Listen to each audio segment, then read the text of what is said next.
In this video, I will show you how you can legally cash out your crypto. There's multiple options what you can do to not pay any tax on your crypto legally. So stay till the end of the video because the very best solution I will tell you at the end of the video.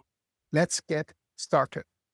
I will share my presentation now with you, and we will go through all the steps that are important for you to understand what is it, what makes crypto taxable, how can you avoid it, and how can you get out the most of your investment. Let's jump into the first slide. We try to understand the risks, and you will see the similarities to regular bank accounts. It is important to prove the source of funds if we're talking about larger amounts. If you want to buy a car, if you want to buy a house, it helps really to have a clean track record, meaning you bought it on this exchange, you have not touched it for this period of time, or you traded or swapped it into this, and now it's this amount, and here is the path where it got to this amount or this volume. Otherwise, it could lead to problems. Depending on what platforms you're trying to use, you can put it on lending platforms. There are certain banks which accept crypto. There are certain OTCs where you can over-the-counter trade or swap your cryptos. The clearer your transactions are, the easier it will be for you. Otherwise, sometimes, like with a regular bank account, it could happen to you that money or assets get frozen, get blocked. You need to confirm this, that, and the other. Also be careful if you send it through Bitcoin mixers and similar services where it is very hard then or almost not possible anymore to track the assets. If you want to go to a crypto bank, or if you're going to a bank in Liechtenstein or any other locations that's supporting this banking direction, it really helps you to have a clean track record to make it easy for them also to help you to cash out your crypto. OTC brokers or large banks, if it's higher amounts, they will ask you very likely for a lot of information. The initial transaction, as we said, where did you buy it? How did you transfer it around? You can run into the problem that accounts or assets get frozen. In this real world examples, I show you what consequences it can have. So there was a UK business owner who served 2 years in prison because he accepted a payment from stolen funds. Then we have a guy from India, which was a crypto investor with a UA bank account, so a Dubai bank account. His account got frozen because there was a loads of P2P and loads of transactions that he could not explain. In a lot of countries, it also makes a difference if you are really a trader, so if you have a lot of transactions, or if you do this as long-term investor. Small-scale solutions, if you're using your crypto in small amounts, there's a lot of ways where you can still get out small amounts. Most of the ETMs will allow you to take out amounts up to 900 per transaction, where you don't need any verification, any documents, and so on.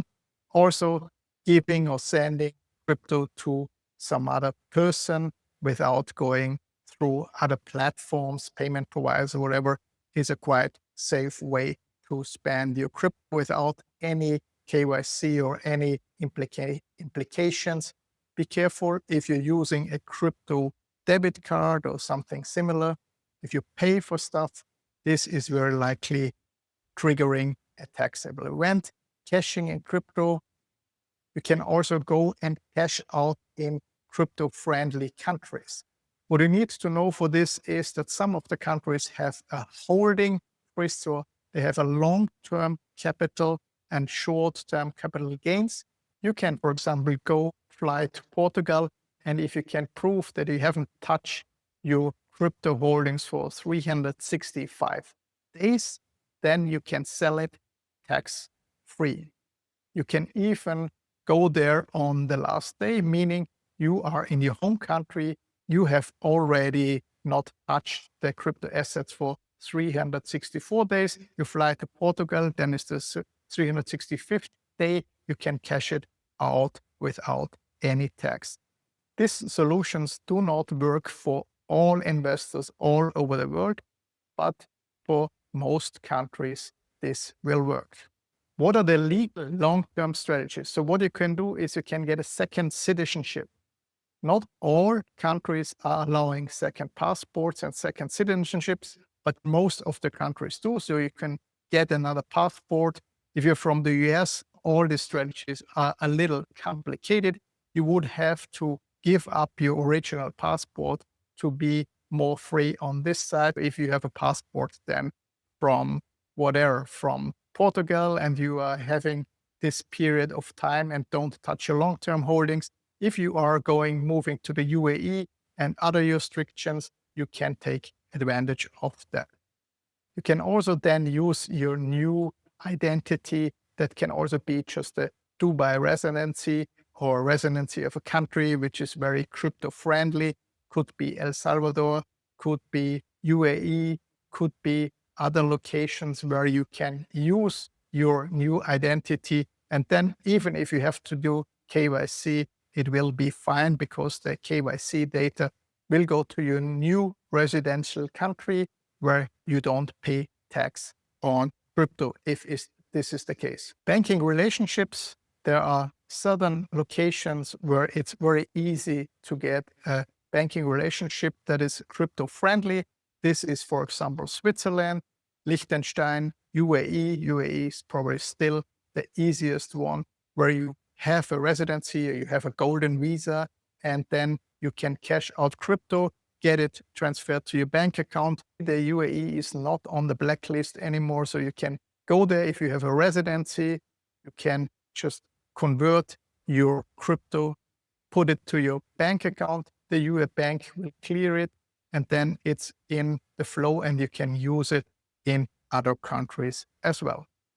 What are the crypto-friendly restrictions that you can, what are some of the crypto-friendly restrictions that you can consider? So one is El Salvador, citizenship by investment with Bitcoin, tax-free for crypto. The problem is that El Salvador, this is very expensive. I think it's $1 million paid in Bitcoin for your passport in El Salvador, but I don't think that makes much sense. Then UAE, we have been talking about the UAE before. Zero crypto tax, golden visa through property purchase. You can go and invest $550,000 into a property in the UAE. You will get a 10-year visa, but there's actually easier ways. You can also just put $550,000 into a bank account and then get a golden visa. The golden visa will allow you to stay in the UAE for 10 years. You will get a residency card, and the big advantage of this 10-year golden visa is that you don't have to go to Dubai every 6 months. If you have a regular residency that you can achieve with opening, for example, a UAE free zone company, you need to go to Dubai every 6 months to keep that active. You can go to Panama. It's tax-free for cryptocurrencies. The problem is that we see more and more that Panama's companies and Panama residencies are not accepted that well anymore. And we have some more crypto-friendly restrictions. We've talked about Portugal. In Portugal, they have a long-term capital gains tax and a short-term. If you are over 1 year, you can cash it out tax-free. We have Singapore, which has no capital gains tax on long-term cryptocurrency holdings, so quite similar. You can also check out Malta with a progressive crypto regulation, and of course, Switzerland, where you have some cantons, some areas of Switzerland, like the crypto valley in Zug, which are very favorable for crypto in certain combinations. If you don't want to cash out, but you want to protect your crypto, what can you do? You could put them into a trust, for example, a Cook Island trust. The strong asset protection, the advantage that you have in crypto is that you don't have to give away your crypto. You can still control your crypto. I mean by that, it's different as you would put a lot of money in a Cook Island or in some other bank account. You need to trust them. In crypto, you can just put the money into your Cook Island trust, but still hold the keys. You can go out and look for private banking in Liechtenstein or Switzerland, but you need quite a lot of money to do this, and they will help you to protect it. You can also set up offshore companies, but the thing is, it is not that easy to get accounts where you can then really trade in, trade out, and you have to be careful not to trigger a taxable event. What are some other strategies? In the UAE, you can buy real estate directly with crypto, so you don't have to do the conversion, and then you have different income. Maybe you also have to be careful then how this will get taxed, but this is a way like to directly buy something with your crypto and then rent it and have a different kind of income. Depending where your residency is, this will also be taxable or not. It depends how the setup is. You can get the golden visa with this investment, but you can also just put it into the bank. That most of the people don't know that, because everybody wants you to spend money on real estate. And like discussed, you could then have income through rent it out. So I hope that was useful and you have some additional information now what you can do with your crypto. There's some countries where you can actually move to just for one day or just to cash out.